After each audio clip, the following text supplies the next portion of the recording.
그래서 자금이 부족해지면 콜드 월렛에서 빼서 다시 넣어야 되고. 그런데 바로 북한 해커들은 이 과정을 노렸던 겁니다. 그래서 어떻게 노렸냐? 콜드 월렛에서 이 핫 월렛으로 자금을 이체하는 문서를 위조를 한 거예요. 원래 계약서 위에다가 가짜 계약서를 위에 붙인 상태로 주고 늘 하던 일이구나 생각을 하고 거기에 이제 서명을 하는데 이제 딱 도장을 찍고 보니까 사실 그 화면은 조작된 화면이었고 화면이.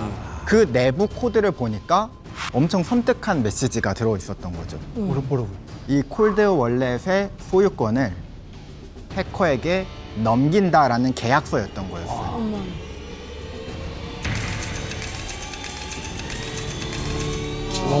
그러니까 쉽게 생각하면 이런 거네요. 은행 창구에서 이제 돈을 받아다가 우리가 ATM 기기에 이렇게 수송하시는 분들이 계시잖아요. 네네. 지금 돈 받아서 뭐 명동에 새로 개설된 ATM 기기에다 넣을 겁니다라고 해서 이제 서류를 보고 줬는데 그 수송을 하러 오신 분이 원래 정식 수송하는 사람이 아니었고 위조된 서류를 가져와서 은행 창구에 있던 돈만 그냥 가지고 사라져버린 케이스가 되는 거네요. 네, 맞아요.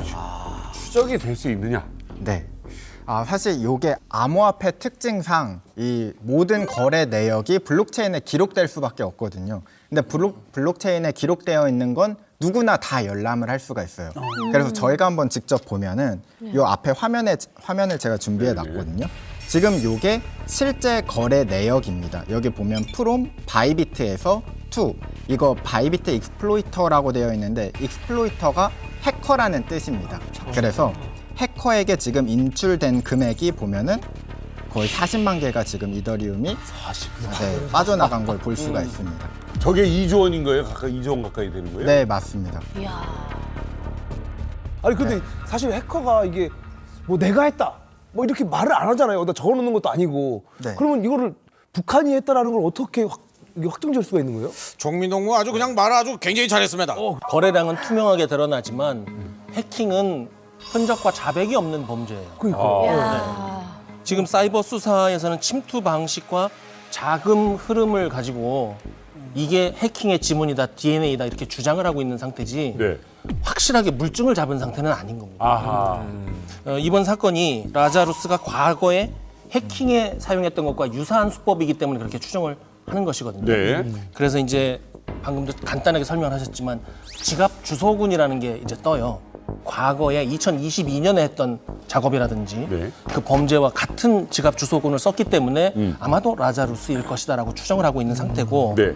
또 FBI는 뭐라고 그랬냐면 탈취된 자금의 흐름이 굉장히 비정상적인데 분산시켜가지고 벌떼처럼 움직이는 이것 또한 라자루스의 소행이 아닌가 이렇게 얘기를 하는 것이고요. 특히 북한 해커 조직이 사용하고 있는 네. 요즘 사회공학적인 기술이다 이런 얘기가 많이 나와요. 네. 그러니까 이거를 트레이터라고 얘기를 해요. 라자루스의 전매 특허인데 해킹이라기보다는 이것을 표적 침투라고 얘기를 해요.